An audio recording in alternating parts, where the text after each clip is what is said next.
a short-term funding bill unless Democratic leaders back off their demand to extend Obamacare tax credits, enacted during the pandemic and set to expire at the end of this year as part of any deal. They put an end date on it because they knew that it was supposed to be related to COVID, and it's become a boondoggle. Democrats warn premiums will skyrocket if the subsidies aren't extended. People are facing these dramatically increased premiums, copays, and deductibles. As the shutdown drags on, the damage is mounting, with the Trump administration expected to lay off more than 4,000 workers across 7 federal agencies.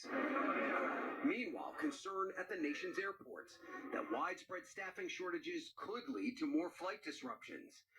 While Homeland Security Secretary Kristi Noem is facing scrutiny for a new video intended to be shown at TSA checkpoints, blaming Democrats for the shutdown. Democrats in Congress refuse to fund the federal government, and because of this, many of our operations are impacted. Officials at more than a half dozen airports say they won't display the video because of its political message. DHS have not responded to our request for comment. In Washington, the Smithsonian museums have temporarily shuttered, along with the National Zoo. Those zookeepers are still caring for the animals during the shutdown. Just across the street, bakery owner Yael Krigman says her business is already feeling the impact. Especially as a small business, we really rely on the foot traffic from the zoo.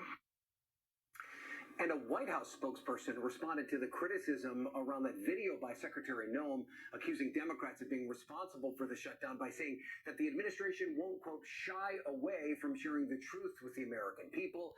But many airports across the country have still declined to show the video because of its overtly political message. Craig? Ryan Nobles from Washington. Ryan, thank you. There are renewed concerns over the measles this morning. Outbreaks are spreading in communities and schools across the country.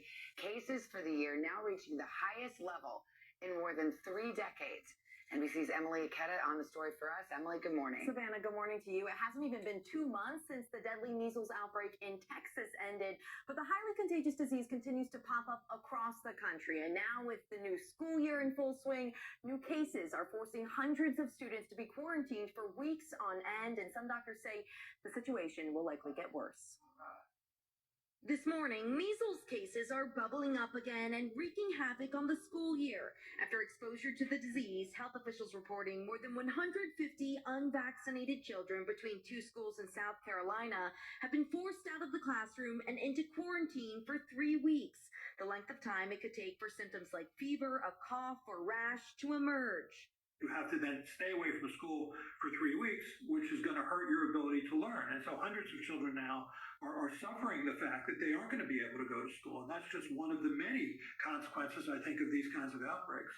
An outbreak has also been growing in the Minneapolis-St. Paul area, where 118 students are under quarantine, according to health officials. And a measles exposure temporarily closed a preschool, according to local reports in central Ohio. While one of the largest multi-state outbreaks of the year continues sweeping along the Arizona-Utah border, with more than 100 people diagnosed with the disease. It comes as an NBC News investigation found notable declines in childhood vaccination rates in 77% of counties and jurisdictions since 2019, including in St. Louis, Missouri, where the Pratt family is concerned about their 9-year-old who has an autoimmune disease.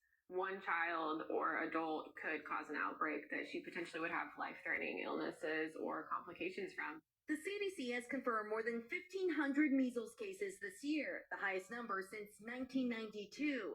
And while critics say there's been mixed messaging from the Trump administration around vaccines, with the president recently calling to break up the measles, mumps, and rubella shot into 3 totally separate shots, the CDC's published recommendations say the MMR vaccine is very safe and is effective, and there's no link between the MMR vaccine and autism.